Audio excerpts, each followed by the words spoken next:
first question to you, Mr. Soza, would be, how was it like playing the very first 50-over encounter, and did you ever think this was the beginning of a rich tradition and the Jopi would evolve into what it is right now?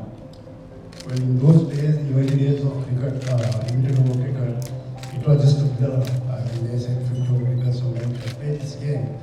And if I recall what happened in that game, the very first ball of the tournament, we lost our opening batsman. So I think it must be some kind of record that the very first ball of the first ever 50 over tournament that we lost a wicket. And when our opening batsman came back to the dressing room, so his father, Mr. Leo Wijethunga, Ron Wijethunga was a batsman. His father, Leo Wijethunga, was selling tickets at the gate. In those days, parents had to sell tickets and do the whole lot, unlike nowadays where you outsource all these things. So he was selling the tickets, and when he saw his son going into bat, he was settling the accounts with the other guy who was at the table. And he said that, hang on to this, I want to go and see my son bat. And before he could, as soon as he walked into the ground, he was near the gate, his son was walking back. So he never saw the first ball of the tournament. And I was in the dressing room padding up because I was batting number 4, so I was just padding up. And I didn't see the first ball either. All I heard was a big noise. And next moment, my master in charge, Angelo Raya, came in. And I asked him, sir, what happened? He said, I don't know what happened. And Wijethunga walks into the dressing room. So I asked Rohan, what the hell happened? He said, I don't know, skipper, I didn't see the ball.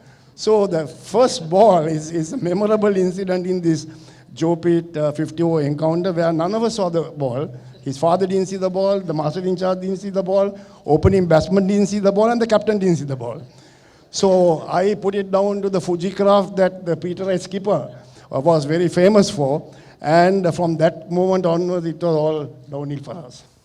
So in terms of my own personal memories, I think as Father Rector said, we took that defeat with much grace, and we went back to the blackboard and swore to each other we'll never lose a single game after that. And so be it that we ended up schoolboy champions that year, the following year, and the following year. So 3 years running, we were schoolboy champions in limited over cricket, unbeaten. And we ended up playing combined schools, which I think is a rare event for a school to play against combined schools. That showed the quality of cricket at that time. Definitely. Thank you, Mr. Soza. And I think it shows that even though we lost to the Peterites that year, we were the better team coming out of the season. No? Yeah, I always tell Bernard that I had to give him some cause for celebration, his claim to fame. It's not about who laughs first, it's about who laughs last. And we had the last laugh, if I'm to say it. I'm joking. Being a Josephian, I've been told not to make any banter, but it's not letting me be myself, if not. Ms. Wijethunga, if I'm to come back to you, how was it like 50 years ago in 1975 versus 2024? We see the glamour of the media, we see the glamour of big sponsors coming in, we see the glamour of watching your replays in case you missed your first wicket live on Papare and other media networks as well. How was it like in 1975 versus what you see right now? Well, in 1975, it was the first limited over match amongst all schools. And we played it at Dari Road, which was the Josephian home ground. And my team comprised a lot of rugger players. Frank Huberts, Angelo Vikramathas, more rugger players than cricketers. But they were all fine team people, teammates. So on that day, when we won, St. Joseph's won the toss and decided to bat, we decided to try and restrict them to as much as possible. So with the wicket in the first ball, we managed to restrict them to 112, which was not much in a 50-over game. And when we went to bat, we lost a couple of wickets and we were struggling. And I sent a message I was batting at that time, and I sent a message to the pavilion to get one Angelo Vikramathas, famous rugger player, to pad up. I didn't want him to come to bat, but I wanted him to pad up, which he did. And I got run out at the bowler's end, unfortunately backing up too far. And when I was walking back to the pavilion, I saw Angelo coming. And he asked me, skipper, what to do? I said, go and have a bang. And the first ball he put into the swimming pool. And that changed the entire complexion of the game. And we won with 5 wickets to spare. And although St. Joseph's ended up as school champions that year, and they were a good side, we managed to beat them with a good team and a team effort. This is all a team game. Individual performance don't matter much in this game. So if you play as a team and you play together, you're definitely going to win. That's what it's all about. Great words spoken by the Peterite captain from 1975. What an eloquently worded message. Before we let you two gentlemen enjoy the rest of the proceedings for the press conference, I'd like to know your parting words to the captains and the teams and the young Josephians and Peterites watching. Yes.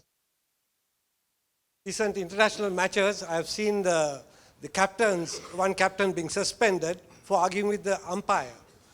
We were taught during our time, the umpire's word is law. Whether it's right or wrong, you go. But now I see the present international matches, they are standing and arguing with the third umpire. They are referring, when it's referred to the third umpire, they are saying that when he says not out, they seem to argue, which is wrong, you know. So the match referees, at our time there were no match referees and all that. They must take strict action. I think 2 matches is not enough. They must suspend them for the whole series, you know, and play the game in the correct spirit. That's what it's all about. We learned a lot of things by playing cricket. Losing is a part of it. Winning is a part of it. But that teaches you what the ups and downs in life. So you must be able to take up defeat. That's the main thing in my opinion. Winning is a part of the game. Losing also is a part of the game. So you play it in the correct spirit. That's the main thing in this whole game that we play called cricket. Thank you very much. Mr. Soza, what about you? Yeah, I think my advice would be that both you captains are captaining 2 great schools with great traditions and great records behind us. And this is the 50th encounter for the 50 overs and the 90th encounter for the Joe Pete. You must remember that through the years, both schools have played with great tradition, and there's a culture that has been created between the big match schools, the Battle of the Saints. And that culture is really the spirit of the game and the teachings you have from both schools. So my parting advice is, may the best team win, enjoy the day, and I hope 50 years later you'll be out here at the 100th encounter of the Joe Pete to say, I captain the 50th and speak like this. Thanks. Thank you very much, ladies and gentlemen. The first captains of the 50-over encounter, Mr. Wijethunga of St. Peter's and Mr. Dushan Soza of St. Joseph's College.